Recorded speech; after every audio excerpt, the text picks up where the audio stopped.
there's some people here that I also recognize from it. We are a network of women around the world. Everything is run by volunteers, and a lot of cities have different chapters. So if you are traveling sometime, or like 3 weeks dumped in a city, you probably have a chapter for it. There's Paris, London, Berlin. So it's a pretty cool network, and a lot of really cool girls that I met through the world. So it's pretty, I like it. It's pretty exciting. Yeah, that's how many people we have and the events that we have. We also have a Slack channel that you can join. Come talk to me if you want to join. We usually just like talk about stuff. We have an entire channel called Random and another called Shit We Find Online, where we can discuss a lot of articles. So if you ever seen something on Twitter that you don't want to like say out loud because you know you're going to get a bunch of hate, but you need to talk to someone about that shit, that's the Slack for it. We're all safe, everyone is welcome there.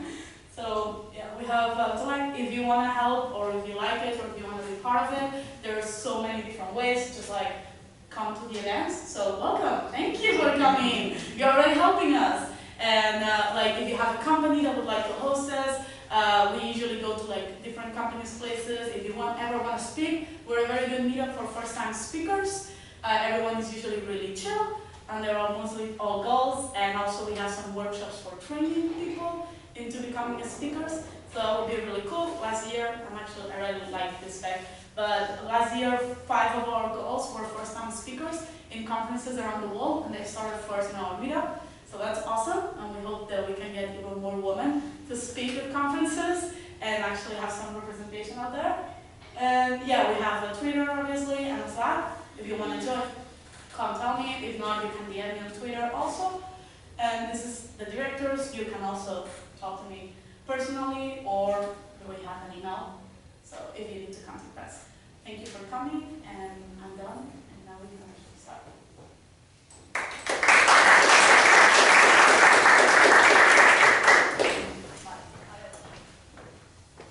So I would like to, we're going to talk about open source and free software.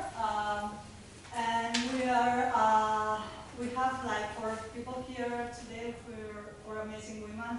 And this is, I'm really happy that the 4th they said yes to come here, because it's a really different topic they can, or different experience each of them can actually share with us. So first I would like them to introduce yourselves. Maddish, would you like to start? Yes, hi. This is Maddalena, Maddish is the nickname. So I'm running a project which is also a company named MaadiX. We had not much imagination that we had to choose the name for the project. Anyway, the project is intended to, and actually already does it, give the opportunity to anybody who had no technical skill to have the opportunity to run free, libre, not as in free beer, and open source application on a known server without the need of have technical skill or a big know-how. So we have developed graphical interface and all an automatized system that allow people to just with some click install and configure advanced applications such as email server, or document edition tools, or Mailman for newsletter and mailing lists and groups, and many others. So the idea started because we saw how a lot of activists, I come from the activist sector. I'm also a co-founder member of Xnet, which is based, we are started here in Barcelona. And so this is like not a fork really, but like the real technical project that comes out from this experience, where we saw that a lot of people were planning actions and activist intervention using Gmail, using all these tools that we know that are not really privacy friendly. So we saw that there was a need for the people that had this interest to have an alternative that was not ready at that moment. So now we have it with MaadiX, and we just use free software. Everything we develop, we also publish on our GitLab. We started with GitHub, and now we moved to GitHub because of several things that happened these last years. So I think it's all right. No. Thank you. Yeah. Thank you. Just one thing, if you take photos, please, if you don't mind, don't publish Carolina's photos. Is that okay for you? It's just that as a lot of us, she doesn't like to be on her face on internet, so she's like that. She's there, so you can take a photo from here. Okay, Maria, your turn. For me, I'm Maria. I'm a front-end web developer. I've been for a few years now, and I'm working in Amazing Labs at an agency based in Zurich, Switzerland, and we mostly use Drupal for building websites, which is an open source web platform. And yeah, that's it. Sorry, I was expecting something longer. Yeah, no. Maria is not saying is that Comas is one of the biggest Drupal companies in an international level, and yeah, something like that. Her role is important, even though she's not saying that. Otherwise, you won't say that. So my name is Noemi. I'm Swiss, and I'm not a developer, although I know how to code, but I'm really a crappy developer, so that's not why I'm here. I basically have a business and marketing background, so I work as a writer and an editor for content related to typography. So basically, I work on open source projects, on open source typefaces, actually, for Google fonts. So basically what I do is I write content, copywriting, and articles about the fonts that get published on Google Fonts. So that's, yeah, basically I'm kind of a freelancer working for Google Fonts. So that's how I got into open source projects, despite not really having much technical skills. Okay, so my name is Carolina, and I work at a company here in Barcelona, doing research, development, and innovation. Mostly working with European projects and also other kind of projects, always on both leading edge technologies, let's say. And I'm not, let's say, 100% developer, because I'm an engineer, so I work in development, design, integration, and a lot of preparations and terminal stuff, which is really fun. And yeah, and it's part of the research team. And I have been in contact in the open source world previously for 7-8 years. Thank you. So basically, as you can see, we have different sides of the industry. We have MaadiX, which is more focused on the activism part. For example, Noemi is more could give us our perspective from people that doesn't come from an IT background, which is super interesting. Carolina works for a company that is half public, half private. So it's research, which is also another industry that also uses open source. And Maria is from the classic open source world that we all know, where there's a community behind it and well, several things.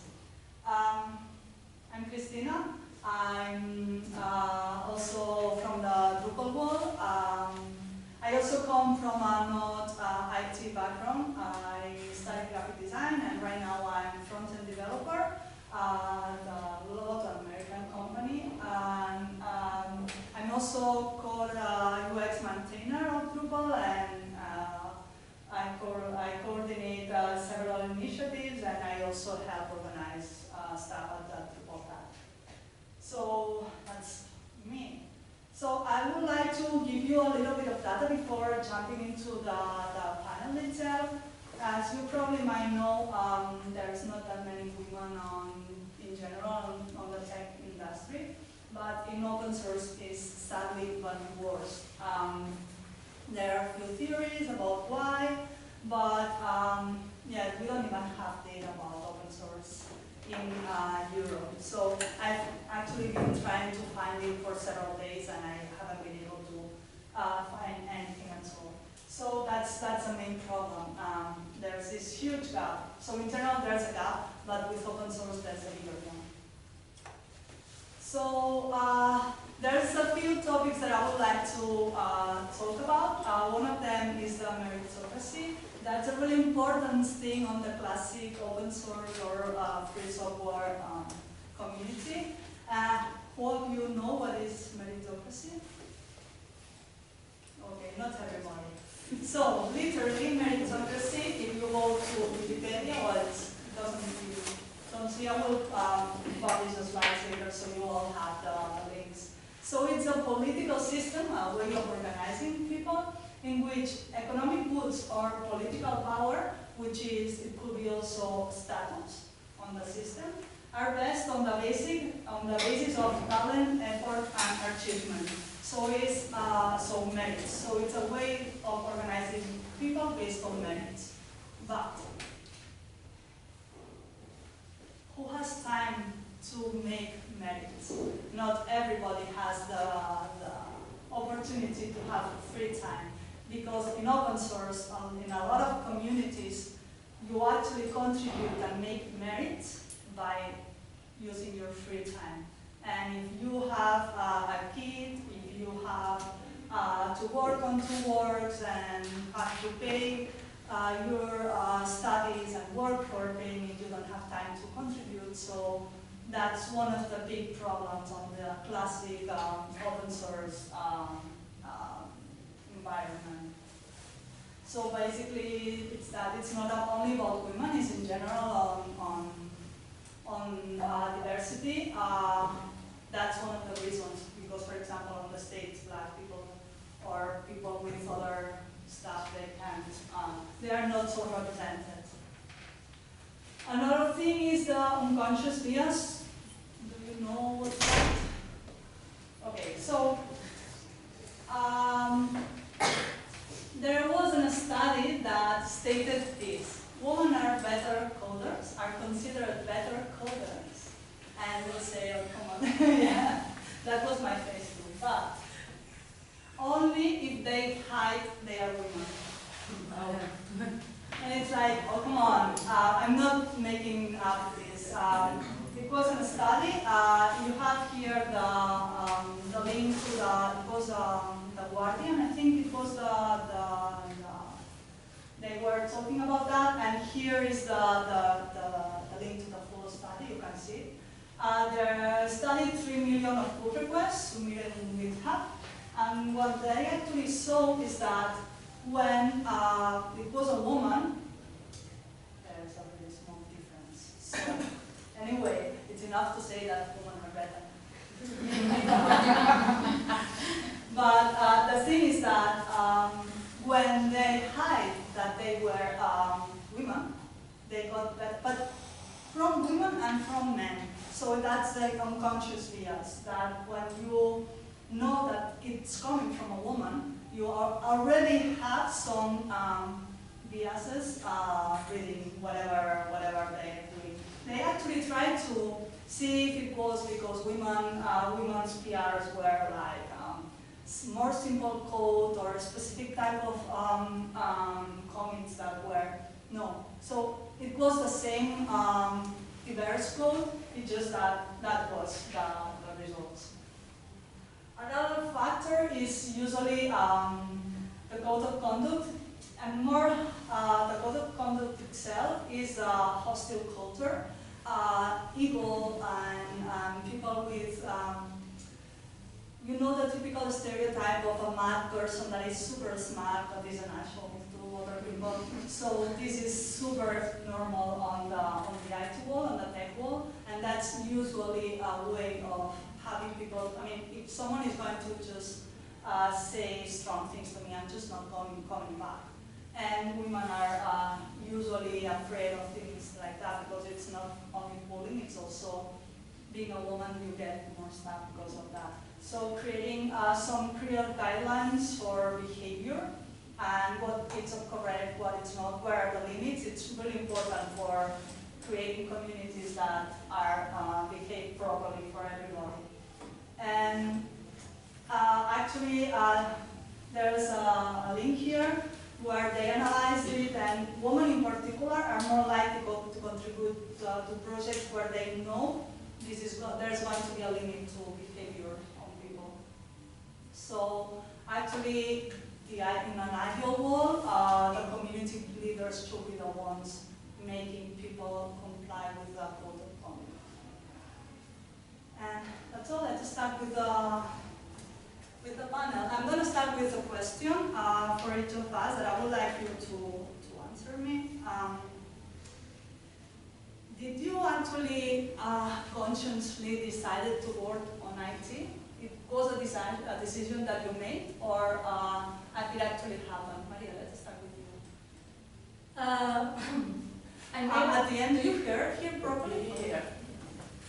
I did make that decision consciously, but to me it wasn't that I wanted to do that just because the thing itself was so attractive to me. Because I had a few checkboxes that I wanted to check for a job or a career, and one of the things was that the work itself would be interesting, and that I would have to use my brain, because I had other jobs where it was really nice because I was valued and I felt that, but I also wanted to have that component in me. So for me, web development checked all the boxes, so I just decided to go for it. Cool, and what about you, Maddie? Yes, it was totally conscious. I was a musician before, Oh. but I studied IT stuff, then I left it all, then I was a musician, and then I came back to this, totally conscious. And I'm really happy to have You're really new. taken this decision back. Yeah. Yeah. And what about you? I mean, it's kind of a tricky question because I'm not sure to what extent I work in tech. I mean, I did learn to code a couple of years ago, so that was definitely a conscious decision. Because in addition to freelancing for Google, I'm an entrepreneur and I have my own project, so I wanted to learn to code so I could develop the websites of my own projects myself and not hire an expensive developer to do it for me. So I guess that's the reason why I learned to code. And it was very conscious and very money motivated. What about you, Carolina? Again, conscious election, so I chose it when starting the career. It was one of the options. Not the only one, because I come from a typical biology background in the high school. That then I say, okay, our math teacher is an asshole, and it's not. It was a bit difficult. The math is hard. And I said, okay, let's try it, because I'm interested in computers, and even if maths are typically hard, I mean that's the impression of the people. I tried it. So. And what about your environment, your family, your friends? What did they say when they knew for the first time that you were taking this path? Did they say like, are you mad, or did they support you, or? My family has no idea what I do. I think I've explained 10 times to my mom, okay mom, I freelance for Google, I write content for them, and I publish an email newsletter which is about fonts. Is that clear to you guys? And so whenever my mom rephrased, she's like, yeah, she does something for Google. So I think, I don't know, I think she's happy she can tell her friends I work for a big company that everybody knows. Doing something. Doing something she has no idea what it is. Cool. So you didn't have this stereotype from you, like it's a man work or My something? mother, she was, because now she's retired, but she was a programmer. Wow. Programmer, yeah. Wow. Yes, and she's now 74 years. And she Wow. was, at the very beginning, she was a programmer, so it was not a shock course, for her at all. That's really cool. And how long have you been in contact with open source? What's the goal? Well, in my case, around 7-8 years with very spurious contributions, both because of my work and sometimes in free time to small and established projects. Well, in my case, this was the reason why I switched from music back to, because I started when I was very young and it was not interesting to me to working, developing programs for enterprises, that for the accounting and stuff like that. It was very boring to me. But then when I discovered, the first time somebody showed me a Linux operating system, it was like, what? You can read anything, really? That's amazing.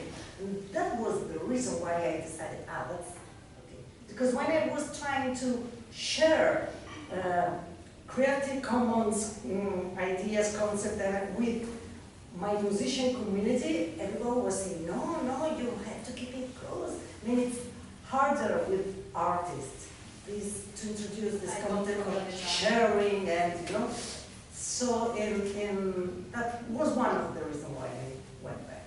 Makes a lot of sense. Yeah. Design school is exactly the same. For me, it was on the university, and it was like everybody like, I'm not going to show you anything. Yeah. So what about you? For me, it's been maybe around 5 years. I got lucky, and when I was looking for my first full-time job, it happened to be a company that really bets on open source and uses it and contributes to it. So I happened to naturally become part of the community. But the idea was very, I didn't find that strange as opposed to any other environment I had been in. I have people in academia around me, so that was very, I thought, normal way of doing things, just sharing it. So yeah, that's like me. Yeah, totally. Yeah. So what about you? It was The question was when I started how being in long have touch. you been? So, I mean, it's been a couple of years. I think it started a couple of years ago. That's when I started publishing a curated newsletter about fonts. I realized that there was an open source license for fonts, which I didn't know before, because I don't come from a design background either. And so I started doing research and putting those typefaces in my newsletter because I realized that people were very interested in using those typefaces because they're free, but that they were really hard to find. So yeah, it's been a couple of years now. And so it was first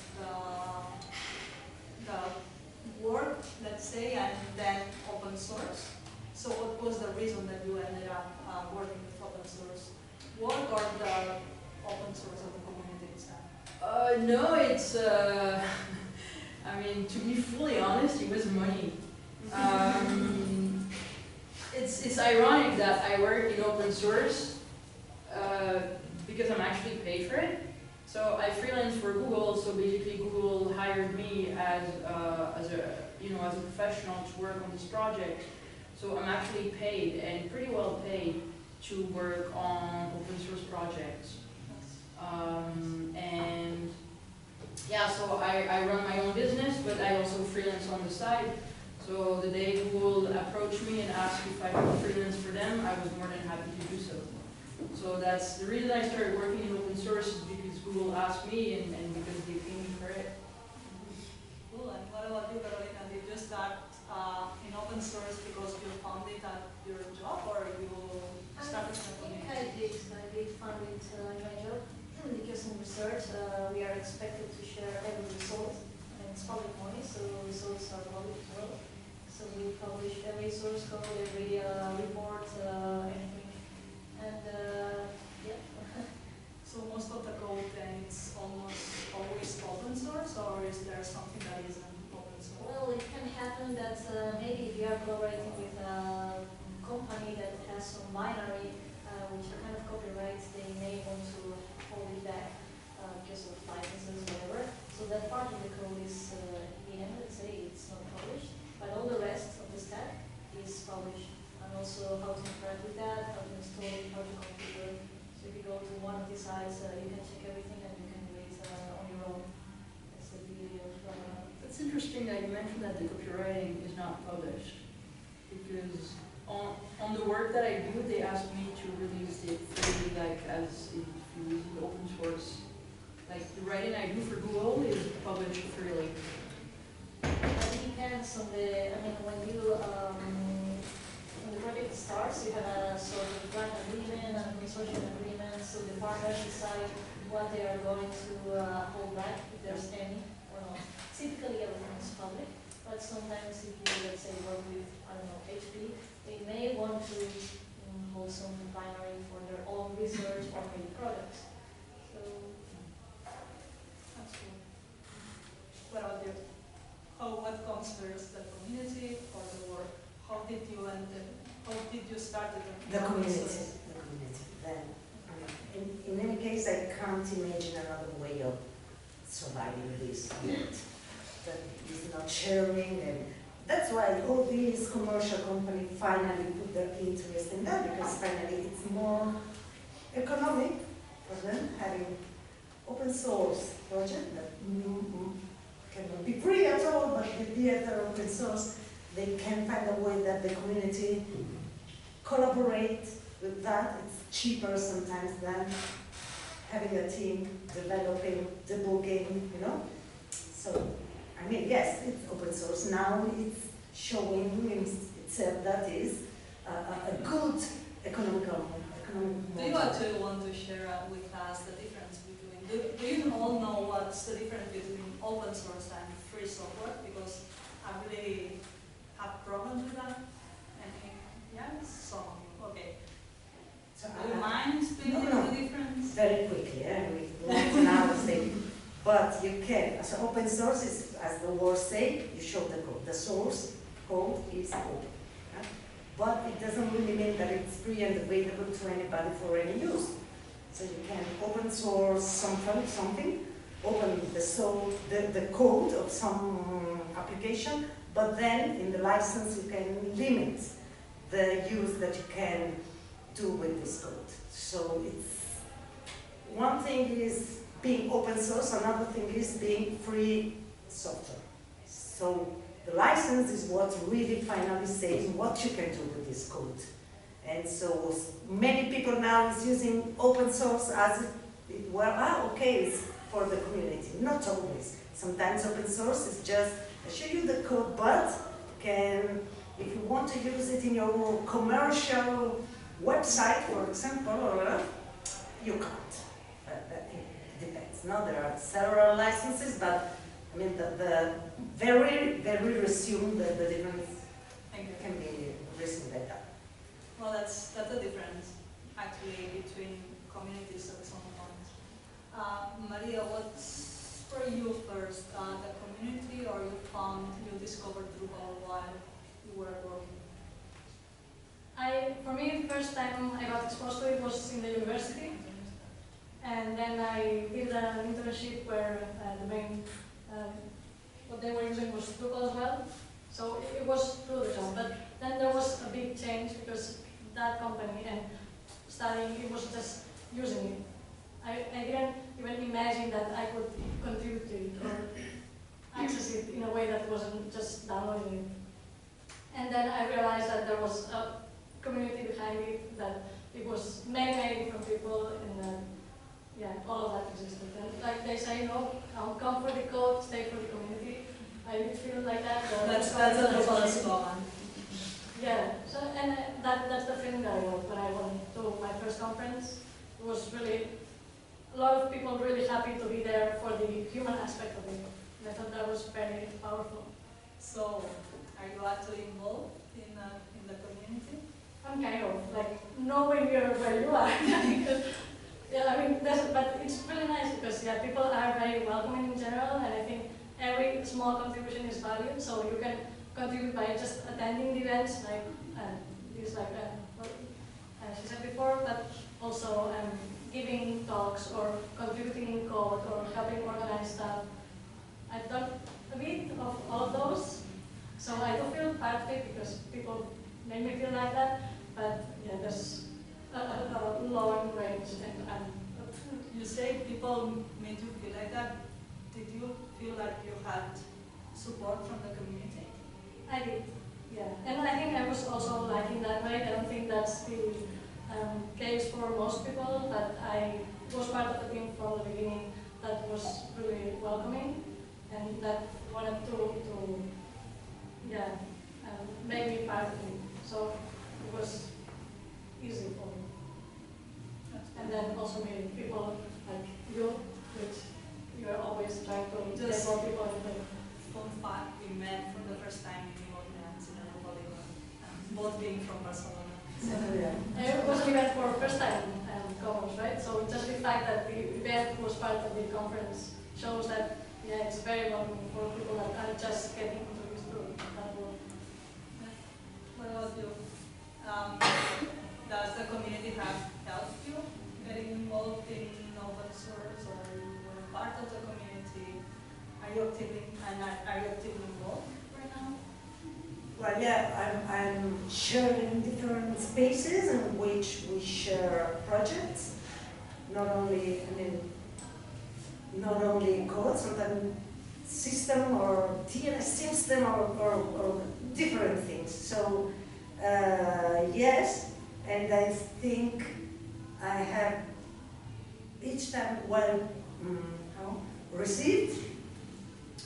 But as we are talking about women in code, of course, sometimes I had to struggle against okay, I'm saying something that makes sense. Why don't you listen to me and just listen to that guy that is saying something that doesn't make any sense? I don't know what you're talking about. Never did that.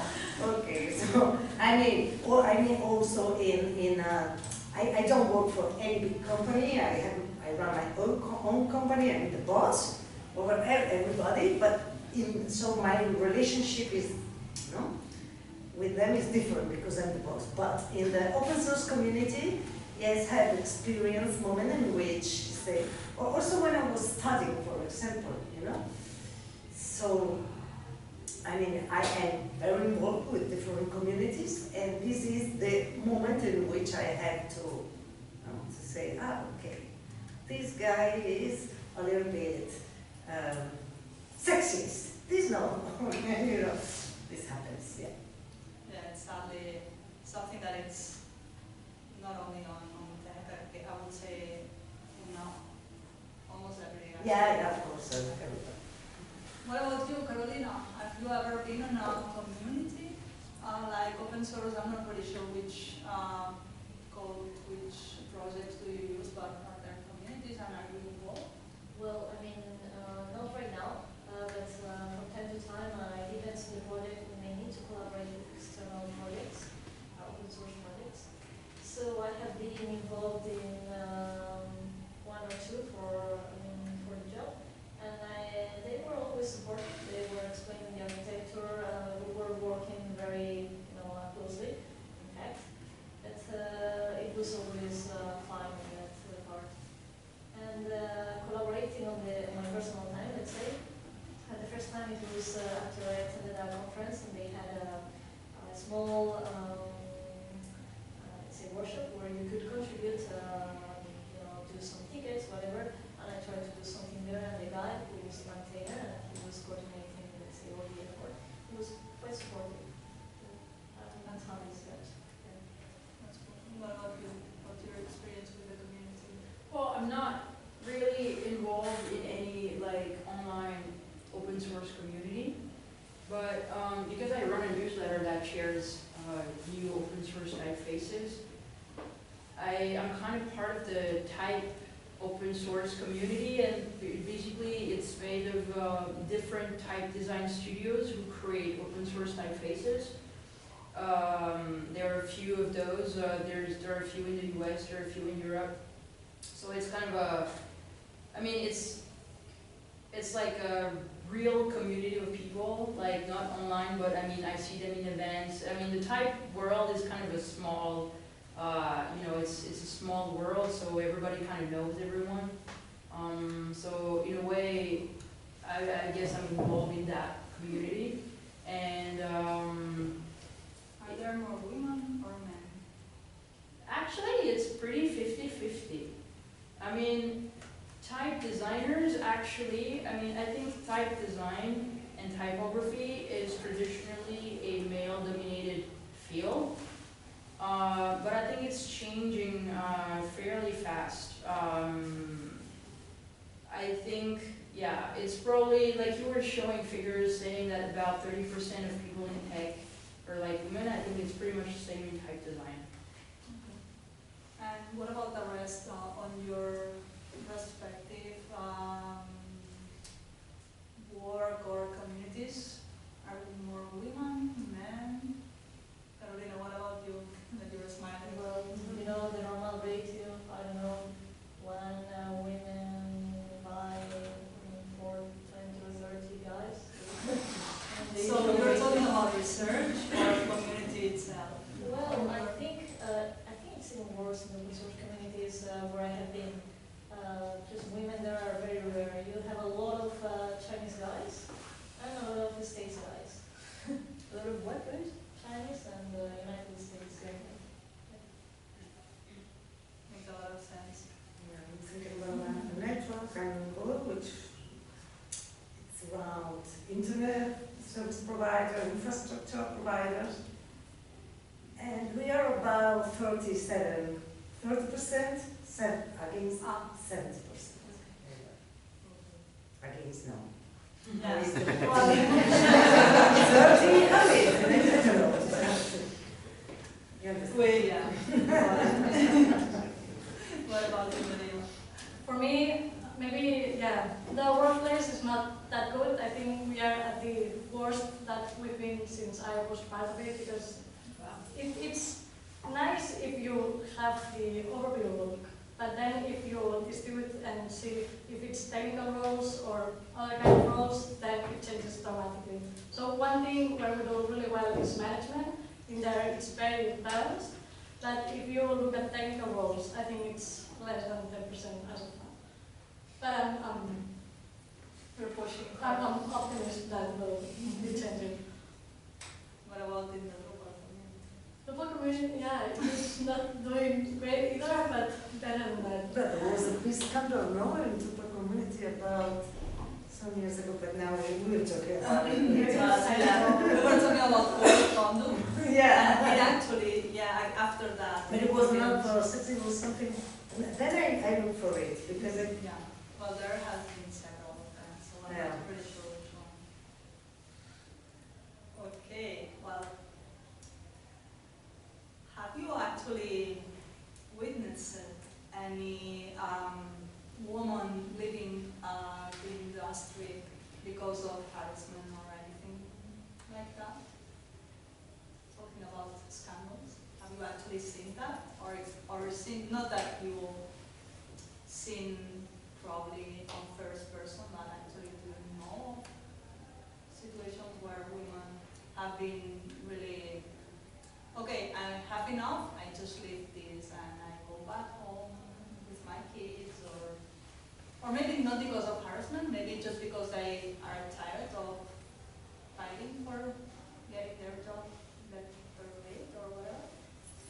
I know some of them, yes. I haven't seen most person, but I know they left. It was working in digital, something from a big organization in South America. And that's it. And what about different? I mean, ONG, now I think another one is paid person. And both work NGO, sorry, Yeah. NGO. And they were working in technical stuff, yeah. Yeah, that's that. And actually, what do you think, or have you ever seen that there was an unequal payment situation? I suspect it. You don't have to respond. Yeah. That's sad. I know for a fact. So before I started working in typography, I worked as a project manager in a digital studio. So I was working with many developers and usually leading big projects. And so as a project manager, because I had to estimate the cost of a project, I knew what was the salary of everyone in the firm. And it was obvious. I mean, the people who started the studio were guys. And there are a few women on the team. There was one developer that was a woman. And then there was me, who was basically a freelance project manager. And talking about not scandals, but unfair situation, what happened is they were terrible at managing their studio. They were good developers, but they were terrible at managing things. And they ended up having big financial problems. And basically, what they did is that they cut in the salaries of women on the team.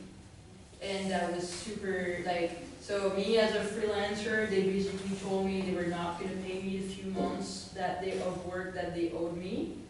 And, you know, as a freelancer, there's not much you can do against that. I mean, yeah, I had a contract, but, you know, I mean, it was really unfair. And then, in addition, they decided to fire, for no reason, the developer on the team that was a woman. And I knew why, because I had access to the finance of the studio. And when I asked the guys why they were firing her instead of another developer, they told me, well, you know, she's not really delivering like what we expected. She's not like, we were expecting a profile that was more proactive and so on. And, you know, I was like, man, that's bullshit.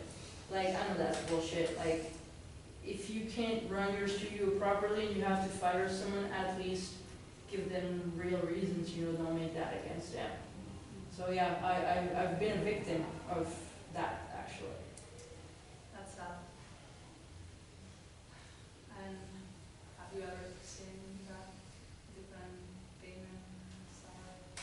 Okay, not compared to like it's sometimes hard to say because it's not that easy to compare. So sometimes I've seen people that when they have access to other people's salaries, there is a difference that sometimes it's not obvious that you can see, that you can say, I suspect that's a reason that. I totally get it. Okay, let's go for the last questions and then let's try to have some questions from you. So if you want to start thinking on any question you want to ask them, otherwise I have like 20 more. You sit there and you start asking questions from the audience, so, you know? That's, yeah, okay, so I start mine there. Okay. Yeah, in the middle. Here, okay. Okay, so have you ever gone to a conference related to the to open source community and have you felt comfortable there? Who wants to start? I love it because there is no queue in the bathroom. I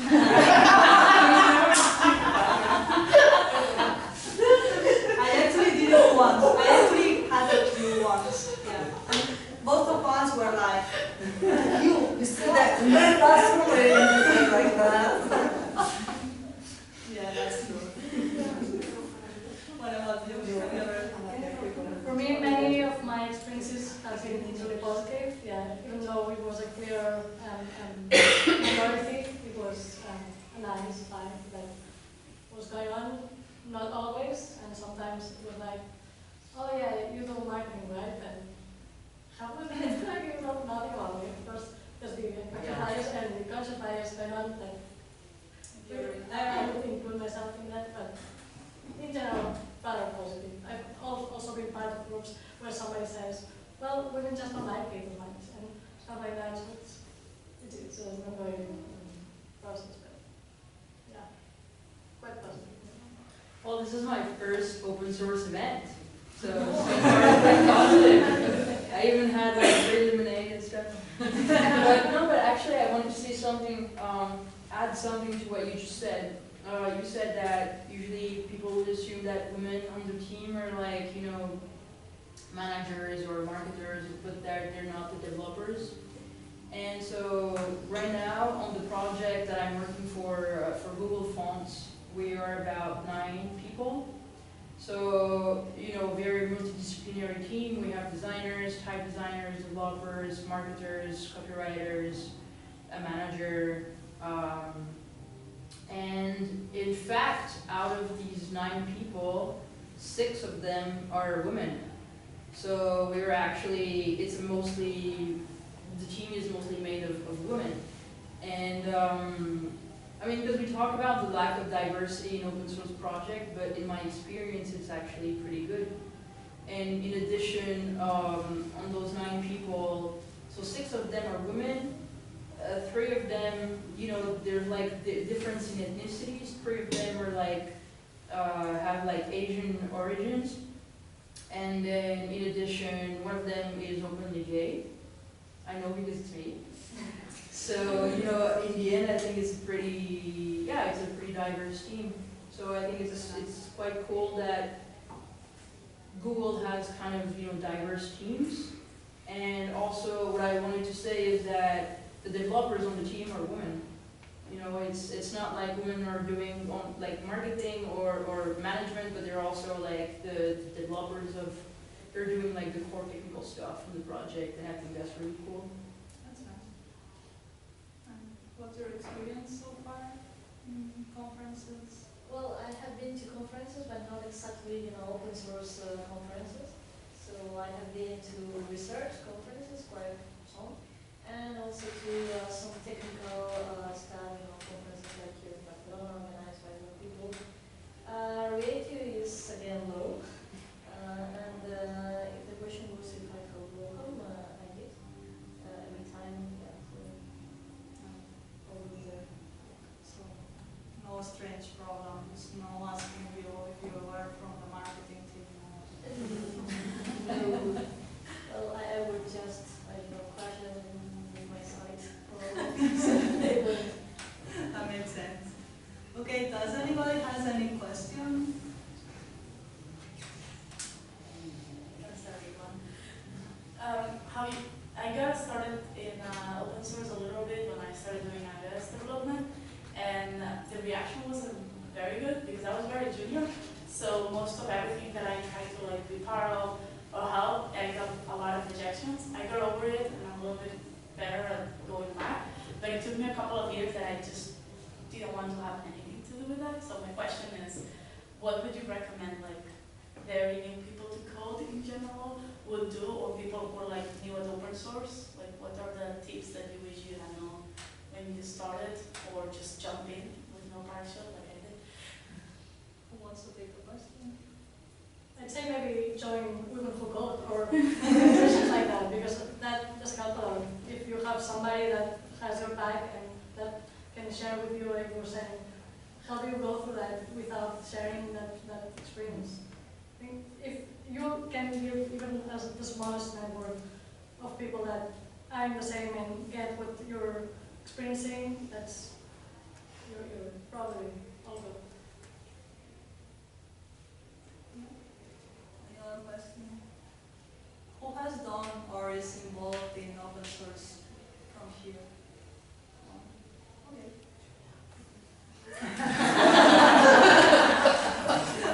We are working for Moodle, which is our open source project, so it's like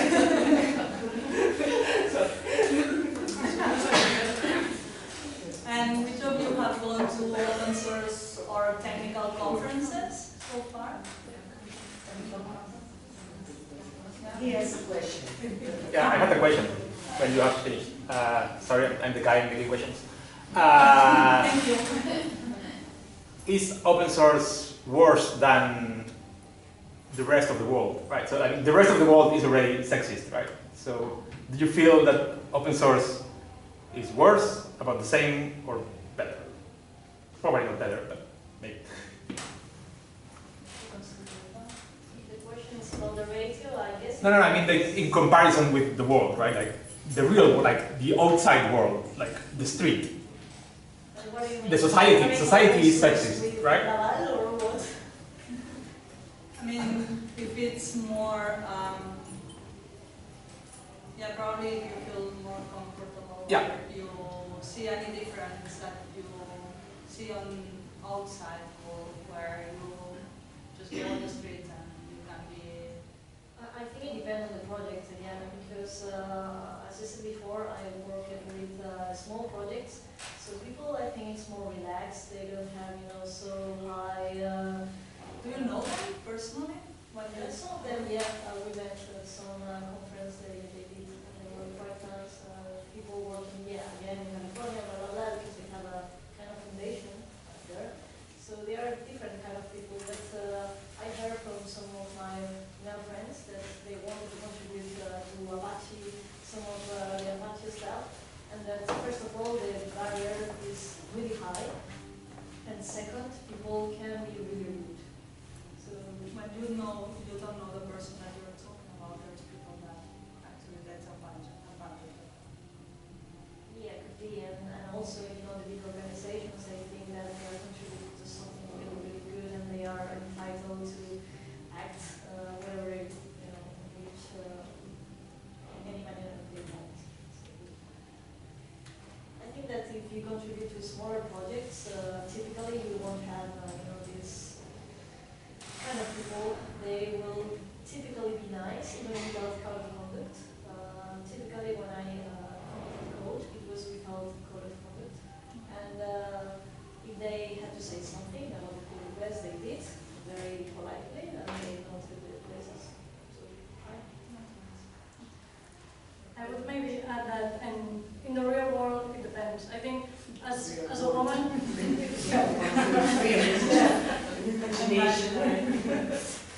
but when it says that, maybe it depends. If as a woman you are behaving and doing the things that are expected from a woman, then yeah.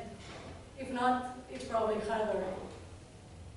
I found a big difference. If you are a coder, a programmer, it's quite okay. Okay, you're a programmer.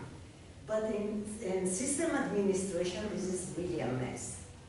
I think there are so few women as system administration, so each time I had to relate as a system administrator, it was really incredible what I had to, Yeah. And as a programmer, no, I think nowadays there are quite a lot of women programming, and it's not so strange. There are more women programming than administrating systems or network or stuff like that. So in that ambit, is where I found more examples of. I don't even listen to this. Yes. I have a question on that part, following the thread. That in some of my projects, our projects, I work in the integration / system administration part. I typically don't have any issues, but in fact, in one project that is active right now, first of all, I really enjoy doing the development stuff and everything, but there are other guys in the team that also do that, so we try to collaborate.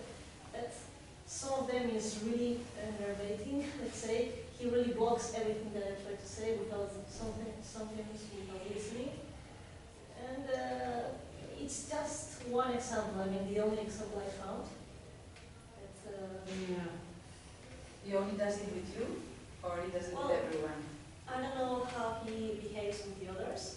You can go there and ask him, Well, I'm going to meet him and the rest of the group in February. He told me I'm a friend already. No, the thing is that I think it's a combination. Maybe because he doesn't want anyone to enter his role. Probably other guys may do. The guy may behave this way, but maybe not that harsh. And but the good thing is that today I think we found a common ground after being really, really, calm. And well, things are progressing. Good luck. Well, I'm left to answer that question, but my situation is a bit different because, well, first I feel like super welcome in the open source world and community, and I feel like, you know, either type designers and developers who contribute to these open source projects are actually super kind to me. But it might be biased because people know that I publish a newsletter that is read by more than 10,000 people. So that gives me, you know, it kind of gives me power in the sense that I don't think anybody's gonna, you know, attack me or be rude to me because they know that I have a large audience reading me. So if they would and I were to retaliate, it would turn terrible. So of course people are nice to me, you know, I give a lot of visibility to their work, and yeah, so I mean my experience might be biased, but that's how it is. Yeah, it changes when people know that they can get or not get something.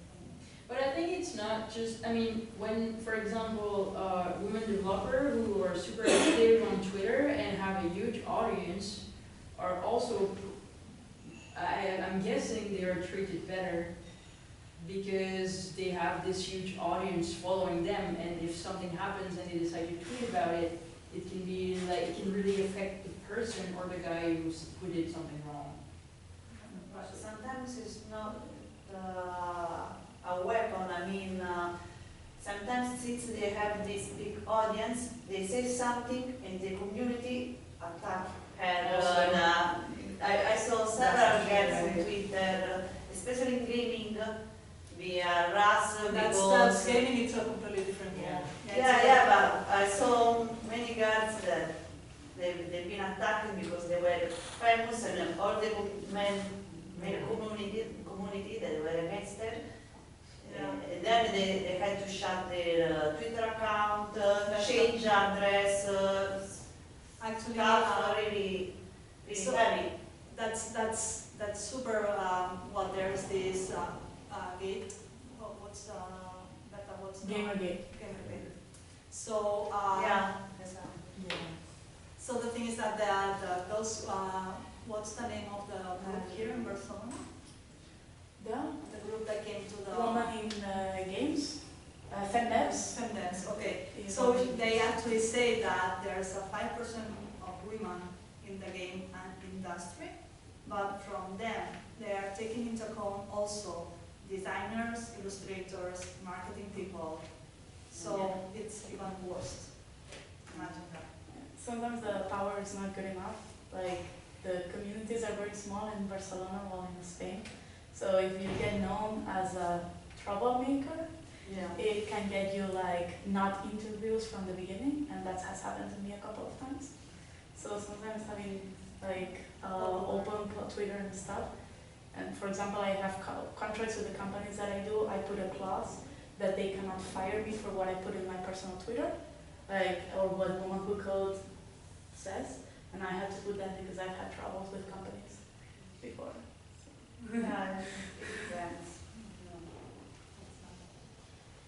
Well, thank you for